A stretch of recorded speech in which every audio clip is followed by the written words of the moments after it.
The story begins in a world shrouded in darkness and steam. We are immediately thrown onto a speeding locomotive, an armored train fighting for its life as it tears through an infested landscape. This is the island nation of Hinamoto, where humanity is on the brink of extinction. They are hunted by the Kabane, undead monsters with hearts of iron that cannot be killed by normal weapons. The panic inside the train is palpable. We see the brutal reality of this world immediately. A soldier is bitten. There is no cure. In this society, if you are bitten, you are expected to use a suicide bag, a handheld explosive device provided by the government, to blow your own heart out before you turn into a monster. We watch a man hesitate, terrified, before being forced to pull the pin. It's a grim introduction that establishes the stakes. In this world, survival often means choosing how you die. We cut to Aragane Station, a fortress city built to keep the Kabane out. Here we meet our protagonist, Ikoma. He's a steamsmith, working on the massive engines that power the trains. But Ikoma isn't like the others. While his friend Takumi worries about the daily grind, Ikoma is obsessed with fighting back. Ikoma steals parts from the workshop to build a weapon. He explains the fundamental problem. The Bushi, the samurai warriors who protect the station, use steam rifles that are too weak. The Kabane's heart is covered in a cage of solid lead and iron called the Iron Heart. Normal bullets shatter against it. Ikoma has developed a piercing gun, a weapon that uses high-pressure steam and a jet bullet designed to punch specifically through that cage. He's tired of running. He wants to kill them. The daily routine is interrupted by the early arrival of the Kotetsujo, or Iron Fortress. It arrives ahead of schedule because neighboring stations are falling to the Kabane. This is our introduction to the upper class. We meet Lady Ayame, the gentle daughter of the station's governor. Ayame brings a broken steam gun to the smiths. Ikoma fixes it, but he takes the opportunity to observe the fear in the air. While fixing the gun, he questions the status quo, muttering about how he refuses to just run away. Tension spikes at the station entrance. Passengers from the incoming train are being inspected for bite marks. It's a humiliating, terrifying process. Suddenly, a man is accused of being a Kabane because of a scrape on his body. He screams that he's innocent, but the Bushi, led by the stoic warrior Kurusu, prepare to execute him. This is the moment that defines Ikoma. He jumps in front of the rifles. He screams at the guards, demanding they follow proper protocol, quarantine the man for 3 days rather than executing him out of fear. He yells, "If we let fear rob us of our humanity, we are no better than the monsters." But his bravery is punished. Kurusu beats him to the ground. In the chaos, the accused man panics and runs. The Bushi shoot him dead in the back. When they check the corpse, they realize Ikoma was right. The man wasn't infected. He was just human, and fear killed him. Because of his outburst, Ikoma is thrown into a holding cell. Here he has a quiet conversation with a mysterious girl named Mumei, which means anonymous. She's strange, playful, and seemingly unafraid of anything. She sensed the man wasn't a Kabane, but she didn't step in. They share a philosophy, though from different angles. Ikoma hates the cowardice of the people. Mumei believes that people are naturally weak, but Ikoma refuses to accept that. He wants to save everyone, even if they are cowards. It's a crucial quiet moment before the storm. That night, another train, the Fusojo, approaches the station. It's coming in way too fast. The station operators try to raise the drawbridge, but it's too late. The train derails, smashing through the outer defenses and toppling buildings. Silence falls for a second. And then the scream. The train is filled with Kabane. They spill out like insects, glowing orange in the dark smoke. The invasion of Aragane Station has begun. Chaos ensues. The Bushi are overwhelmed, but while everyone runs away from the city towards the evacuation train, Ikoma runs towards his house. This is his chance. He isn't going to flee without testing his weapon. He reaches his workshop. He sets up a blood bag as bait and waits. A Kabane bursts through the door, snarling, its heart glowing behind the lead cage. Ikoma stands his ground. He waits for the creature to get close. He has to prove that humanity can fight back. Ikoma thrusts the piercing gun into its chest and fires. Boom! The jet bullet works perfectly. It pierces the iron cage and shatters the creature's heart. He did it. He killed a Kabane single-handedly. But the victory is short-lived. In the struggle, the Kabane bit him. He checks his arm and sees the glowing veins spreading. The virus is in his blood. Most men would use the suicide bag right now, but Ikoma is a scientist. He knows the virus travels through the carotid arteries to the brain. In a gruesome, desperate sequence, Ikoma attempts to stop the virus physically. He bolts metal plates around his body and uses a machine to strangle himself, cutting off the blood flow to his head to stop the virus from reaching his brain. He screams in agony, the virus fighting him, the orange glow creeping up his neck. He passes out and wakes up. The glow on his skin has receded, but his mind is his own. He has halted the virus. He is no longer human, but he isn't a Kabane. He has become something else, a Kabaneri.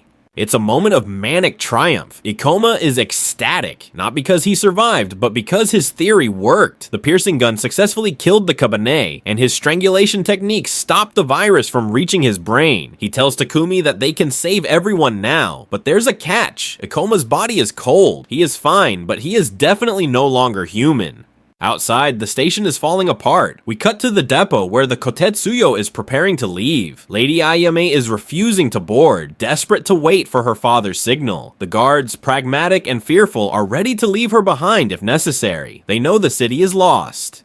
Mumei arrives, and the guards try to bully her. This is a mistake. In a flash of movement, she incapacitates them effortlessly. She takes command of the situation, telling everyone that she will clear a path to the train. She isn't boasting, she's stating a fact. This sequence establishes Mumei as a living weapon. She sets a timer on her watch. She leaps into the swarm of Kabane, moving faster than the eye can follow. She doesn't just shoot them, she engages them in close quarters, kicking their heads off and using hidden steam pistols to pierce their hearts. She clears the entire route in 110 seconds, complaining that she was 10 seconds too slow.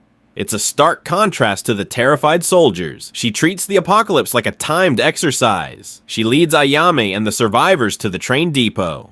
At the train, panic has set in. The guards are stripping people down, checking for bites. Ikoma knows he can't pass this inspection. His plan: fight the Kabane in front of everyone to prove he's on their side. It's a reckless, desperate plan born of his need to be recognized as a hero, not a monster.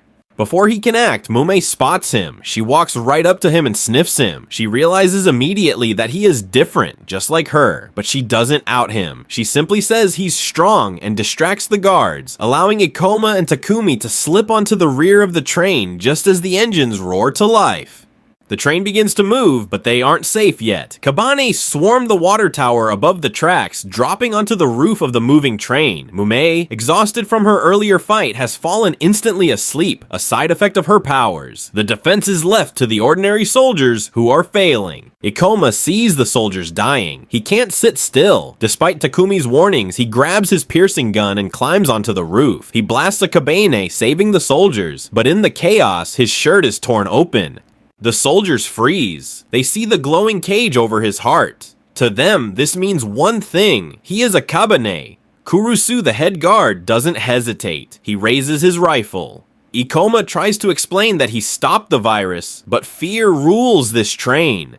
Suddenly, the train slams on the brakes. A massive horde is blocking the tracks, led by a single Kabane standing tall. It's Ayame's father, the governor. He has turned. Ayame screams, but Kurusu knows what must be done. He orders the train to accelerate. They smash through the horde, crushing the governor beneath the wheels. It's a brutal, necessary patricide. But the impact has jammed the track switcher. The drawbridge won't lower. They are trapped. Kurusu prepares to go out and manually pull the lever, a suicide mission, but he sees someone is already there. It's Ikoma. Kurusu had knocked him off the train moments earlier, but Ikoma didn't run. He ran alongside the train to the switch. He is surrounded by monsters, tearing at him, biting him. This is Ikoma's defining monologue. He screams at the people on the train. He tells them to watch closely. He yells, "Watch the man you despised save your lives." He isn't doing this for their gratitude. He's doing it for his own pride. With a final roar of effort, he forces the lever down. The bridge lowers. The path is clear. As the train passes, Takumi grabs Ikoma's hand and hauls him on board. Ikoma collapses, bleeding and exhausted, but the welcome is cold. Kurusu stands over him, gun drawn, handing him a suicide bag. He acknowledges Ikoma saved them, but insists he is a monster and must die with honor. Ikoma is too weak to fight, but just as Kurusu is about to force the issue, Mumei wakes up. She steps between them. When Kurusu argues that Ikoma is a Kabane, Mumei corrects him. She undoes her ribbon, revealing her own glowing heart. She looks Kurusu in the eye and delivers the line that changes everything. We aren't human, but we aren't Kabane either. Mumei has declared that she and Ikoma are Kabaneri, half human, half monster. The reaction from the Bushi is immediate hostility. Kurusu, the head guard, fires his gun. But Mumei is simply too fast. She dodges the bullet and she offers a simple logic. If we were your enemies, you'd already be dead. Ikoma tries to explain that they have human minds, but the fear on the train is palpable. Lady Ayame intervenes to stop the bloodshed. A deal is struck. The Kabaneri will be allowed to stay on the train, but they must remain quarantined in the rear car. Mumei agrees, but only because she has her own agenda. She needs to get to Kongokaku, the Shogun's fortress and the center of Kabane research. She hopes that there, they might find a cure or answers for what she is. Mumei also reveals a critical weakness. Fighting drains her energy rapidly, causing her to fall into a deep sleep. She needs a shield, someone to protect her when she passes out. Since Ikoma is also a Kabaneri and can survive a bite, she designates him as her meat shield. The journey continues, but the atmosphere is toxic. In the back car, Mumei tries to train Ikoma in combat. He's clumsy and untrained, telegraphing every move. She explains the ribbon around her neck is a limiter. If she takes it off, she can fight at full power, but the virus will surge, exhausting her even faster. Meanwhile, in the passenger cars, resources are scarce. We are introduced to Shino, a pregnant woman who receives extra rations. Suddenly, Mumei senses a presence. She sprints out of quarantine into the main cars. The passengers panic, thinking she's attacking. She tackles a passenger. It looks like she's after the food, or perhaps attacking the pregnant Shino. Ikoma drags her back, apologizing. Mumei insists she sensed a Kabane, but no one believes her. To the passengers, she is just a wild animal that almost hurt a pregnant woman. The seeds of mutiny begin to sprout. A group of passengers decides that they cannot coexist with the Kabaneri. To make matters worse, the train's water tank ruptures. They are forced to stop in the middle of nowhere for repairs. It's a vulnerable moment. Ayame decides to use this downtime to hold a funeral for the families lost at Aragane Station. While the repairs happen, Ikoma has a quiet moment with Mumei. She spots a green stone in Ikoma's hand. This triggers a flashback, revealing Ikoma's trauma.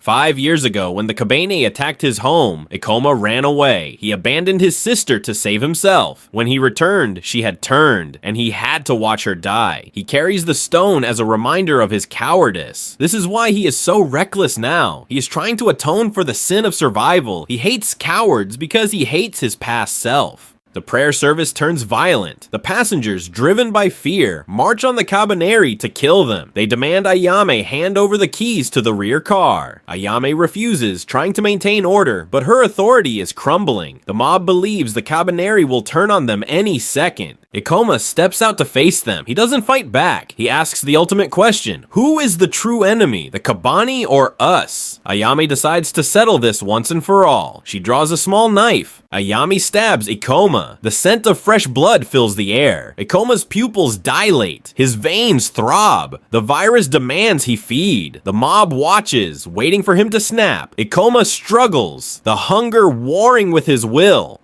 With a massive effort, Ikoma snaps out of the trance. He yells, "My life exists to defeat the Kabane." He refuses the blood. He proves that his human will is stronger than the viral hunger. Ayame bows to him, thanking him. This act of discipline wins over the crowd, or at least convinces them to stand down for now. The Kabaneri are accepted as allies. And then, horror strikes. Shino, the pregnant woman Mumei had sensed earlier, begins to convulse. It wasn't a false alarm. She was infected. As the passengers rush to help her, she looks up, and her eyes are glowing. She has turned. The Kabane are now inside the train.